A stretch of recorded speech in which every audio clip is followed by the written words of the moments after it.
காத்திடும் இமைகள் அருகிருந்தும் விழிகள் காண்பதில்லை. நெஞ்சில் உன்னொளி நிறைந்திருந்தும் உள்ளே ஏனோ உணர்வதில்லை. நெஞ்சில் உன்னொளி நிறைந்திருந்தும் உள்ளம் ஏனோ உணர்வதில்லை. தவறி செல்லும் ஆடு நானே, என்னை தேடுவதேன்.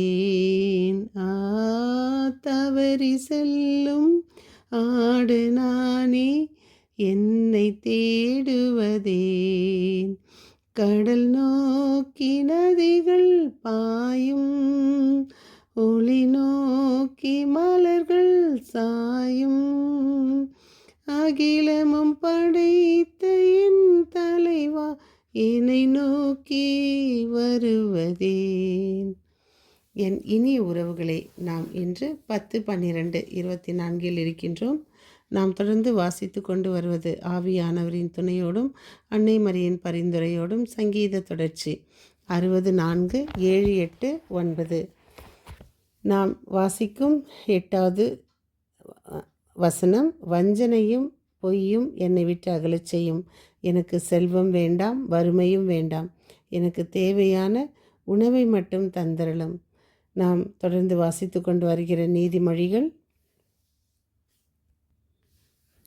30, 7, 8, 9. இன்றைய தூய நற்செய்தி வாசகம் நாம் எசையா நூலிலிருந்து 40, 1, 11. இறைவன் தம் மக்களை தேற்றுகின்றார். புல் உலர்ந்து போம், பூ வதங்கி விழும். உண்மையில் ஆண்டவர் புல்லே ஆவார். புல் உலர்ந்து போம், பூ வதங்கி விழும். நம் ஆண்டவரின் வார்த்தையோ என்றென்றும் நிலைத்திருக்கும். இதோ நம் கடவுள் ஆற்றலுடன் வருகின்றார்.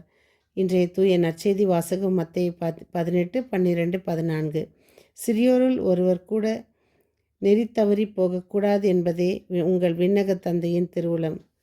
வழி தவறி போன ஆட்டை கண்டவுடன் ஆயன் மேய்ப்பன் தன் 99 ஆடுகளையும் விட்டுவிட்டு காணாமல் போன ஆட்டையும் கண்டவுடன் அவர் தோள் மேல் ஏற்றிக்கொள்வார்.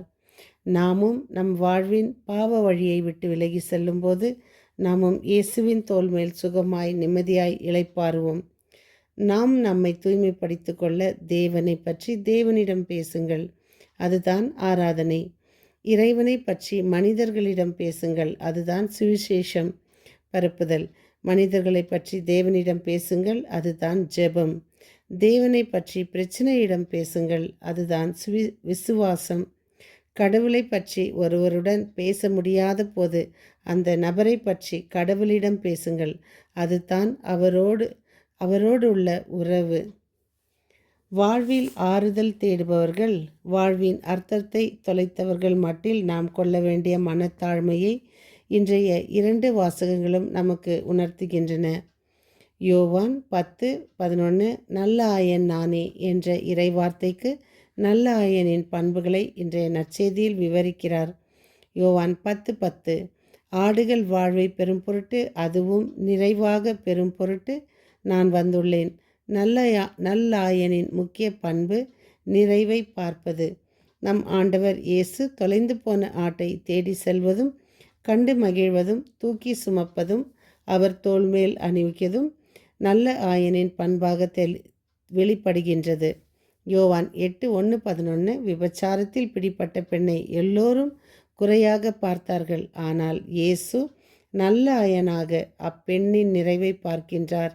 இன்றைய சமுதாயம் அவல நிலையங்களில் துன்புறும் ஏழை எளிய மக்களுக்கு உதவி செய்யும் பொழுது, குறையை பேசாமல் நிறையை அவர்கள் வாழ்வில் செய்யும் பொழுது, நாமும் நல்லாயனாக காணாமல் போனதை கண்டறியும் உள்ளமாக மகிழ்வோம்.